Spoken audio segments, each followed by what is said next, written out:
Okay, so you're giving us like a starting point strategy. You think, you don't know if it's right or not, that you may have to split up the amount of 27 to figure out how many pigs and chickens.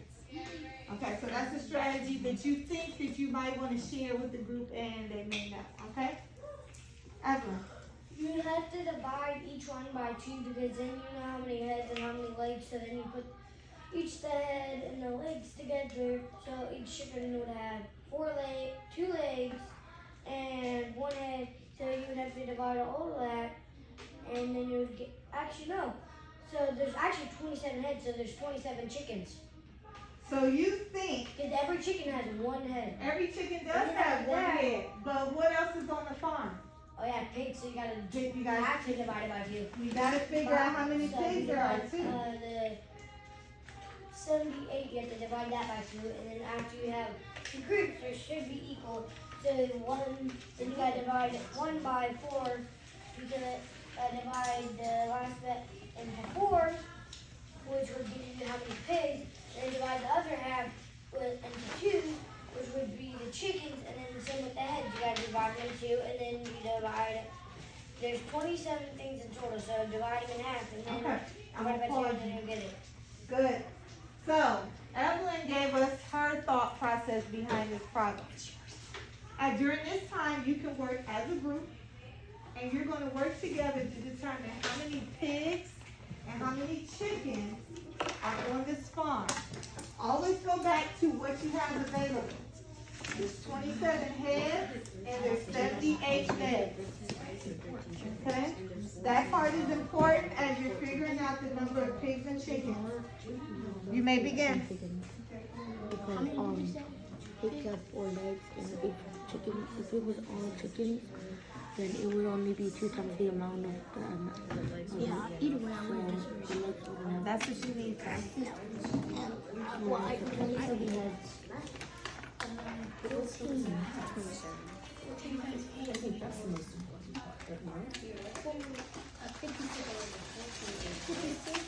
So you guys are going to use the manipulatives. What does each square represent? 1 head. Okay. Nice. So there's 39 in each group. 15, 16, 17, 18, 19, 20, 22, 23, 24, 25, 26, 27. What do you think I did?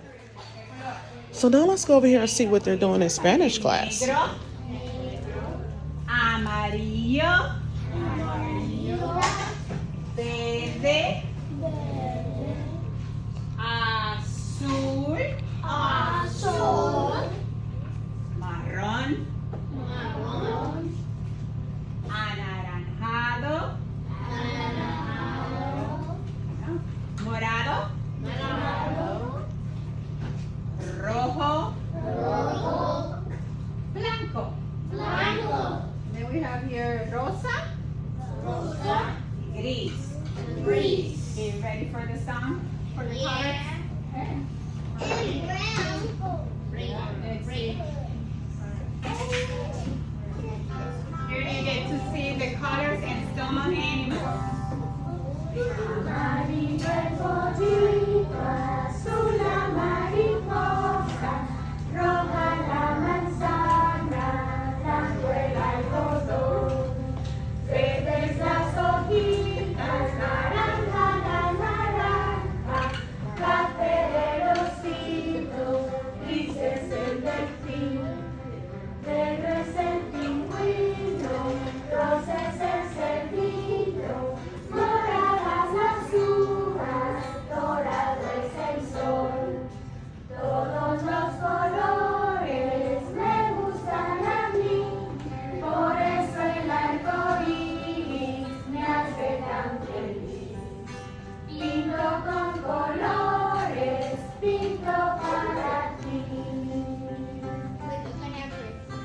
Okay, ¿cuál es tu color favorito?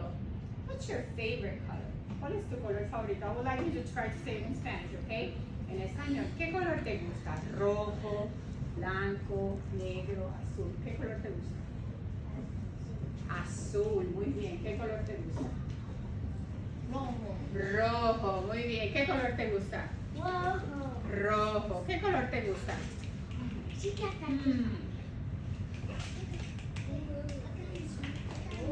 Rojo, okay, ¿qué color te gusta? Negro, muy bien. So one more time. So let's see what 4th grade is doing. Yes, yes, yes. Hurry up so we can start making our pudding layers. And we can start making our layers of soil. Now shake. As I call your name, I want you to wash your hands, come over, get your bag and your cup. And then I want you to start layering the soil. And what's going to be at the bottom of the soil? Bedrock. And what's going to represent the bedrock? Chocolate chips. No. The chocolate chips. The chocolate chips. Then you're going to put the what? What's going to represent? The crushed cookies. Is going to represent what layer? Seed. The sea horizon. Then what are you going to put? Oh, Maya. we're making a parfait. Kind of like a parfait. We've got the chocolate chips for the bedrock because that's the sturdiest. Then we got the crushed cookies, which is kind of a little softer, but it has some sturdiness. Then we got the pudding, because when we dig, we can plant the seeds in there. And then we got the O horizon, or the green cotton candy, representing the grass that's growing up from the A and B horizon and the C and the bedrock. Okay? All right. Write your layers down. Ooh, this sounds like a fun activity. It is. It will be. It will be. All right. We'll be able to eat it after. You get to eat it afterwards? Yeah. Yummy. And you know the one thing I didn't get? I did. I meant to get Go ahead and take a napkin too. And I will come around with the chocolate chip and put some rocks. We'll call them rocks. Put some rocks. So that you can start making the bedrock layer. And then you can start crushing your cookies. The pudding. You probably can crush your cookies right in the pack. Cookie? You can't crush Yep, it. go. Right in the pack. Oh yeah, I know. One. Just like Haley. Yeah, one cookie right here. Okay, where's the PU? Where's the pudding? What's the first one? Okay, you don't have to kill it. You don't like destroy it. That was definitely the decomposing part, wasn't All it? right, you're gonna make it bust out the pack. Where's your napkin? Come on, you don't want it all wanted to over. bust out the pack. You don't want Be careful, my best. ants crawling or rodents crawling out, okay? There Yeah. are gonna be rodents though. I know. And what layer are the We rodents? don't want any rodents. Oh, I thought that was the. Put them over there. We can't touch him. We can't touch him. Look, Caleb busted.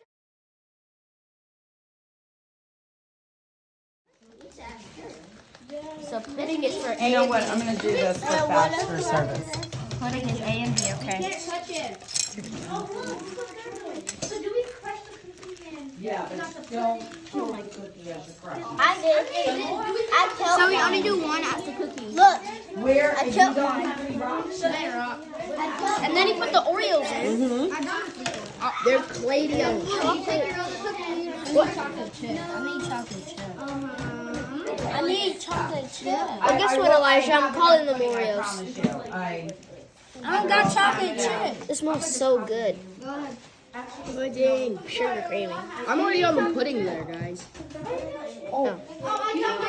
You already on your pudding? I think you need to use your spoon to spoon it in there. They good. Why would you Oh. taste it?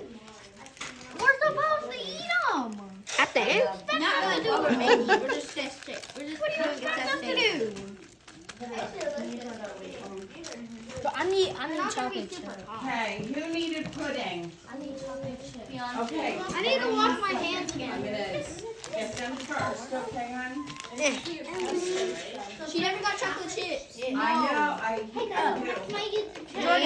Miss Campbell's friends. And Yes, subscribe to Miss Campbell and Friends so you can see Yes, both. like, subscribe, and share. Miss Campbell. Yes, of course. I have to give you. All right, so now the students are enjoying pizza. Hi, Miss Campbell. Hi, Carter. And then they're going to have an owl show. 3 owls. Yes.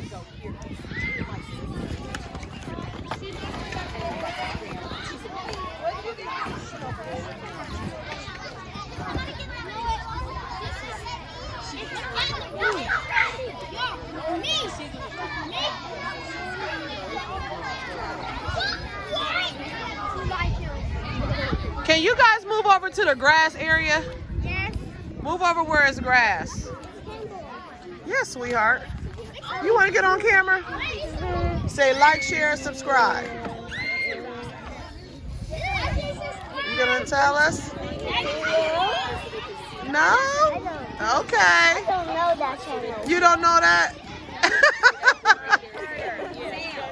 And it's great that you guys actually are able to come out here and kind of sit down and have some pizza and just kind of enjoy a day that's not too hot, right? Because it's really nice out here. So I'm going to bring some owls out. Now, raise your hands if you were one of the 5th graders that was studying owls. A lot of you have been studying owls. Fantastic. Well, we're going to cover a lot of the basics of some of the things that you've discussed. But what we're going to be able to do is we're going to be able to show you some of those particular things that you discussed on an actual owl. So we actually are going to be able to bring those pictures that you might have been looking at to life. Now, as I walk around with the bird and kind of talk to you about some of the different pieces and parts on the owl, what we need to remember is, just like some of you who came out last year, we have a couple of basic ground rules. What are some good basic rules that we need to remember when we have wild animals? Yes. Quiet. That's a very important one. Nicely done. Good job. Be quiet. Why should we be quiet? They might get scared and fly away. Correct. Yep, so we don't want that. Did you have another one? What's another ground rule? Not to pet it. Don't try to touch it. Why is that important? Yes. And also, you ever go up to a strange dog that you don't know and try to pet it? It might bite you, but what is it in its mind? What is it? Why is it trying to bite you? Hang on, just listen. You said threatened. What were you going to say? Yeah, it doesn't feel comfortable at all, so it feels a little scared. So from that perspective, these birds are no different. In fact, in some ways, this is the first time that they've been out here with you guys. So, you know, the fact that there's a lot of commotion and you're all eating pizza, and they're probably hungry. They would love a piece of pizza. I'm kidding, they don't eat pizza. Unless there's a mouse on it. Did you? Anybody have a piece of mouse pizza today? Any extra mouse pizza left over? No? Some of you, you're eating mouse pizza? So you got mouse pizza? Okay. I knew there were a couple. Make sure you don't try to touch them. Make sure that you're very quiet, and also you want to be very, very kind of relaxed. Because as some of you have already learned, owls are very, very good at what? Hearing and looking. We'll talk a little bit more about that so I can learn from you guys as well as you can learn from some of these owls, which is fantastic. Remember, throughout your life, you always have the opportunity to learn from every situation and every person, no matter if you know them or not. Every moment is an opportunity to learn. So I'm looking forward to the opportunity to learning from you guys and what you have been studying as well. So with that, we're going to do a really, really, really quick quiz. I think some of you guys have been here, been through this before. How many of you were with us last summer? Okay, so since there were so many of you, I probably won't do that quiz exactly how I did, since you all know the answer to it. But when we talk about birds of prey, I'm going to rattle off a couple of birds, and you raise your hand if you think it's actually a bird of prey or not, okay? An eagle. Okay, that's a bird of prey, right? A hawk. Okay, that's a bird of prey. A robin. Yeah? Okay, how about an owl? Okay, how about a blue jay? Okay, some of you are sticking your hands up. I think those people remember. A couple of those, I mean, owls and hawks and falcons and eagles, we all know they eat meat, but a lot of people don't realize that things like robins are actually also considered a bird of prey. Because what do robins eat? Worms. Worms, and what are worms? Meat. So we actually are going to, when we talk about kind of categories, birds of prey eat meat. So it includes things like blue jays and crows and all sorts of stuff. Not just the raptors, but the raptors, which include hawks and eagles and falcons and owls, all have two things in common that they don't share with all other birds of prey. What kind of beak do they have? What's the shape of the beak? Yes, what do you think? It's curved. And it's curved. When it's curved, does it come to a flat point or does it come to a sharp point? Sharp point, okay. Why do they have a sharp curved beak? Yeah, so they can tear it apart, absolutely. Now, so do robins have curved sharp beaks? Do crows have curved sharp beaks? No. So while they do eat meat, they are not a raptor. Raptors also have one other thing, which is they have powerful feet.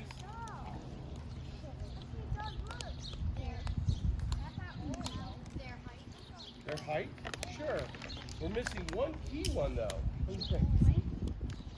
Length? Yes, but one key one. Foot size? Yes. Weight? Absolutely. So there's so many different ways we can talk about how big something is.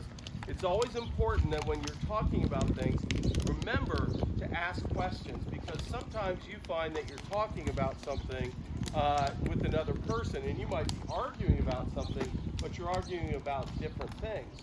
Like if one person says this is the largest owl in the world based on height, do you know what kind of owl they're talking about?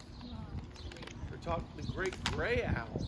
Is the tallest owl in the world. It stands about that tall. Whoa. Very, very tall. What if one of those came up to you here's at the night? thing about it though, even though it's very tall, it does not weigh a lot. So I might say, no, that's not the biggest owl in the world. I have the biggest owl in the world in the car. But I might be talking about weight. So what is the largest owl in the world based on weight? Anybody know? You know? The eagle owl, the Eurasian eagle owl, absolutely. Now, I'm going to go ahead and pull out our first bird. Now, our first bird, his name is Henson. Now, Henson, can I steal water from you? Now, Henson is a Eurasian eagle owl. Now, he's 5 years old. Does anybody know how old eagle owls can get? Yes.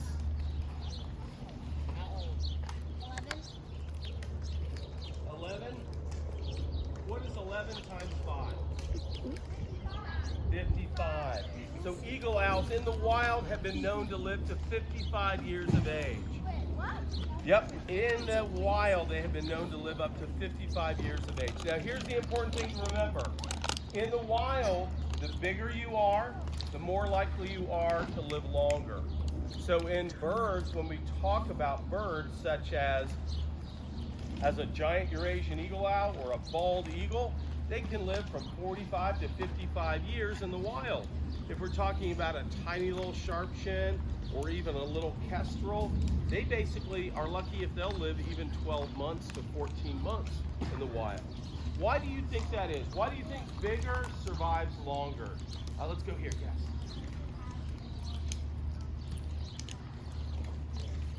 That's true. So that's a very good one. I hadn't even thought about that. They have a much broader range of things that they can hunt and eat. Absolutely. What's another one?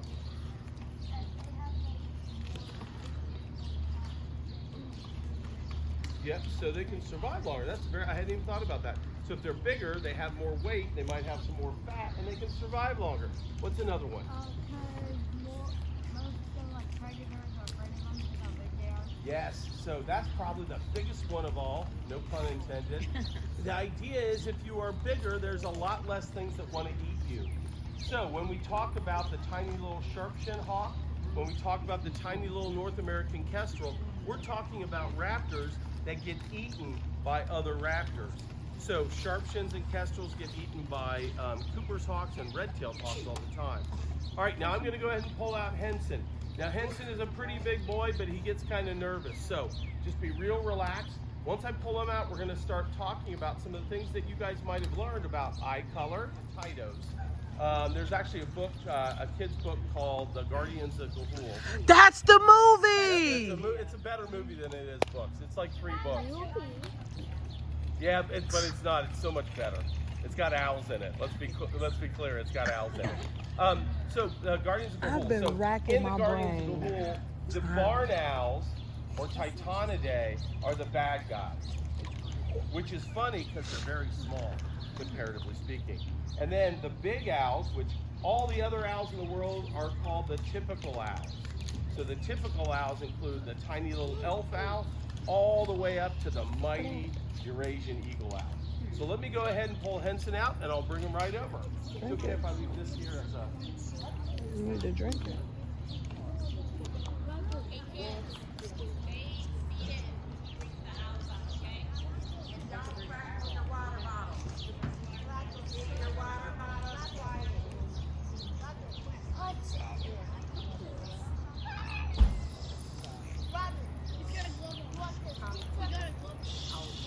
Level 0, level 0.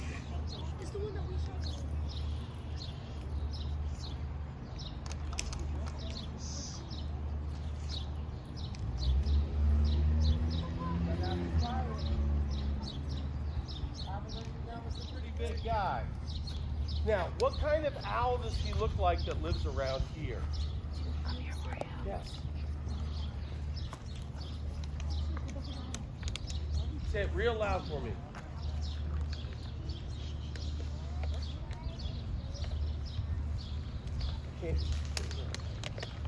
Still can't hear.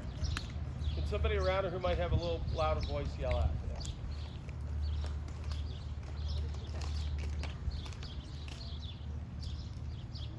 It looks like one of those birds that I always see at nighttime. One of the birds she always sees at night. Okay, at nighttime, so you see it. What do you think it looks like? A great horned owl. Yes, a great horned owl. Great horned owls look a lot like Those this his bird, eyebrows? but they are much, yeah, we'll talk about those in just a second. Those are called plumicorns. Now, when we talk about owls, the great horned owl is the only member of the, he's about twice the size of the great horned owl. Now, let me ask you this real quickly. In all birds of prey, are the boys and the girls roughly the same size? No. Who is bigger? The boys? How many think the boys are bigger? Okay, put your hands down. How many think the girls are bigger? There you go. The girls are actually a lot bigger than the boys. I know some of the guys are going, what? Yes, the girls are about 1/3 to 1/2 bigger than the boys. They're the ones who are in charge. So isn't that wonderful? You ladies, you got in the owl world, the girl owls are in charge. Now, think about this. And when we talk about the great horned owls, the boys are 2 to 3 pounds on average, and the girls are 4 to 6. In the Eurasian eagle owl world, the boys, like Henson here, are 4 to 6 pounds. He weighs 5.5 pounds, so he's on the bigger side. And the girls are 7 to 17 pounds. Imagine if you were a girl Eurasian eagle owl, you might be almost 3 times his size, or a little bit bigger than 3 times his size. That is a very, very big bird. In fact, in the wild, the female Eurasian eagle owls catch deer. That's how big they are. Can you imagine that? 150-pound deer. All right. Now, when you look at him, what do you notice first about him up here? He can move his head. Now, you said 180 degrees. Let's try this first of all. How many of you think that they can turn their head all the way around? Anybody? Okay. All right. For all of you who think that they can turn their head all the way around, let me ask you a question. What's your name? Alexander. Okay. So, you think they can turn their head all the way around. Can you do that? No, why not? What would happen if you tried to turn your head all the way around? You'd break your neck. So a lot of people, they can think they can do that, but they basically have to follow the same rules of nature we do, right? They do have a spine. If they didn't have a spine, first of all, if you didn't have a spine, what would happen to your head? It would be flopping around, right?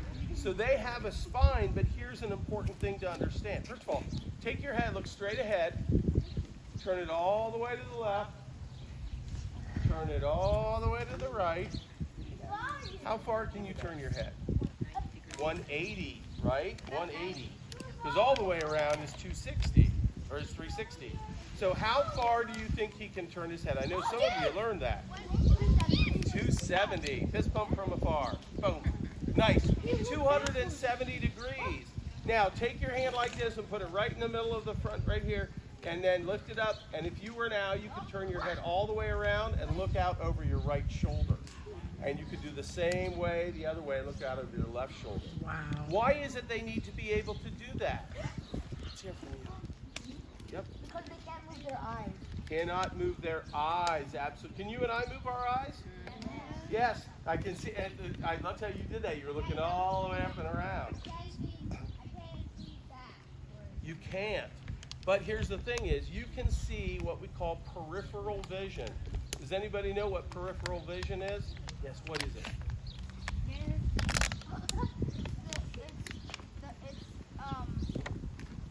It's in the corner of your eyes. Absolutely.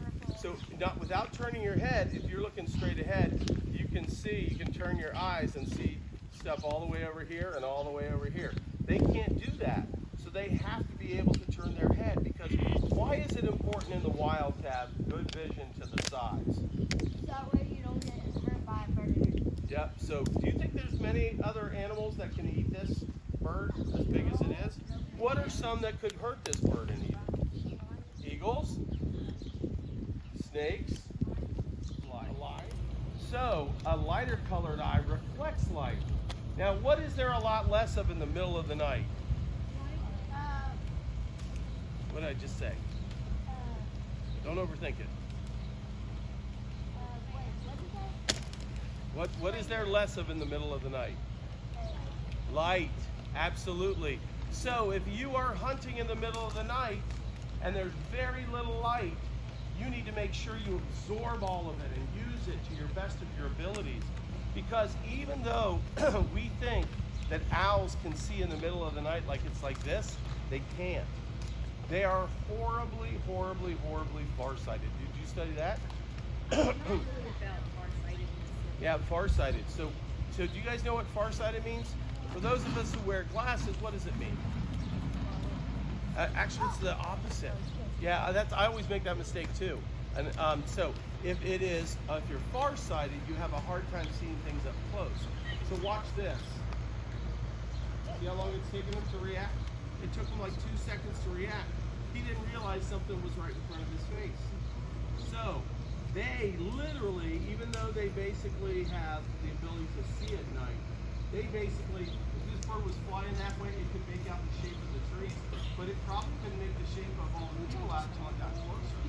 So, and let me tell you right now, they can see about as well as they need to so that they don't slam into the side of a tree as they're chasing something, because that is so embarrassing in our world. It really is. All right, what about the lighter color eyes? When do they hunt? When do they hunt? I'm trying to find somebody I haven't called on yet. How about you? Okay, day. Now, when we talk about day, are there some birds that hunt during the day that have darker eyes? There are some, yes. So understand that in nature there are no hard and fast rules, okay? But there are some general rules to follow. Now, an orange-eyed bird, when is the sky orange? During dawn and sunset, sun up and sun down. So that's when the sky is orange. So we always say when we're teaching about owls, look at the color of the eye of the owl, and that will usually tell you when it hunts. Dark eye, sky's dark at night. It is what kind of a hunter? Nighttime, nocturnal hunter. Okay? Dawn and dusk. So what is it called? I know you guys talked and learned a little bit about what is it called when a bird hunts during the day? Nocturnal. Getting closer. It sounds a little bit like day. It starts with a D. It's called diurnal. Diurnal. And then at night it's called nocturnal. Do you guys know what it's called when you hunt at dawn or dusk? This is a really weird one. So you ready? I had a hard time learning how to say this. Do you know what it is? Oh, okay. You ready? It's called crepuscular. Isn't that a funny word? Crepuscular. Say that with me. Crepuscular. Crepuscular. So crepuscular means you hunt at dawn or dusk. Nocturnal you hunt at night, and diurnal you hunt during the day. I always have a hard time with crepuscular and diurnal. I know nocturnal, but diurnal I always think of diurnal, and then kind of make it diurnal. Yes.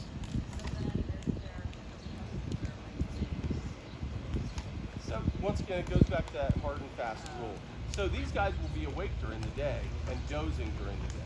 They might also sleep at night. So the next bird that we're going to pull out is a European barn owl. And here's an interesting thing. Yep. I'm not going to do it again because he's getting a little frustrated. So although he doesn't have real sharp talons, he tried to grab my arm to hold on because he was losing balance. Now, let's talk about their foot strength. Okay, so when we talk about foot strength, all birds of prey have pretty strong feet. So raptors, which are hawks, eagles, owls, falcons, have anywhere from 100 to 1,000 pounds of crushing pressure per square inch. Doesn't get out that much. You done with your walk? He kind of sits in the flight cage. And, yep, that's okay. All right, now when you look at this bird, how does he look different from the last bird? Yes, go back. How does he look different?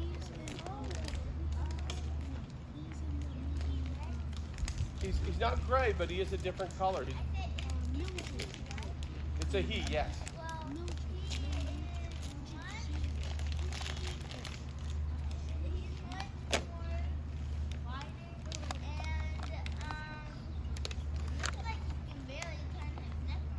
It does look like he can turn because it doesn't look like he has a neck, does it? So he's much lighter colored in here. What else do you notice different? Plumicorns, nice. He doesn't have plumicorns, yes.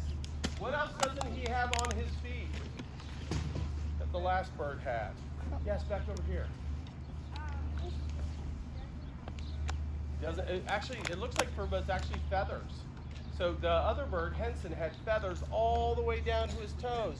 In fact, that's one of the things that the typical owls have is they have feathers all the way down to at least their ankle and usually out on their toes. The barn owls, the feathers stop right up about what you would consider to be its knee. Okay, what else do you notice?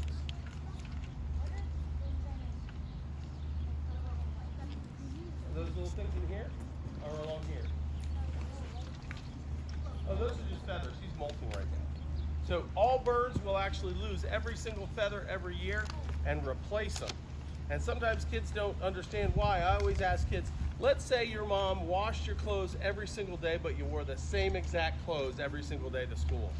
What would they look like at the end of the school year? Well, your mom washes them every single day. Kind of worn out? Yeah, yeah. Well, I mean, she washes and cleans them, so they get worn out. They might rip. So all birds will change. Hear it or feel it, can you? I can. So here's the deal. On the edge of their wing feathers, they have fringing, and that breaks up the surface tension of the air as they're flying. So when they fly, they make absolutely no sound whatsoever. Why is it important that they are so silent when they're hunting? Yes. That's one of the reasons. A lot of people thought that there's a new reason. And so I haven't told you yet. I tricked you a little bit. I haven't told you yet. What is the main way that they hunt? What is the main sense that they use? Hearing. Actually, I didn't mean to give you a hint. I was trying to hear what you said. But hearing. So their eyesight is okay. But remember, they can't make out anything real close. I mean, so they might slam into the side of a tree. It's their hearing. they can hear a mouse move from 1/3 of a mile away. Whoa. Now, let's ask this again real quick. Now, earlier you said that it was you wanted to be sneaky. You didn't want the mouse to hear you coming. That's the same bird. No, it's not. That's a different owl. So here's the third owl, Miss So Quinn. this is Miss Quinn. Wave goodbye or hello. Now, Miss Quinn is a girl. Is she bigger or smaller height-wise? Yeah, she thinks. That happens, guys. It is nature, right? Now, let me ask you a question. Does she look taller or shorter? She looks shorter. But didn't I say earlier that, didn't you guys also share that girls are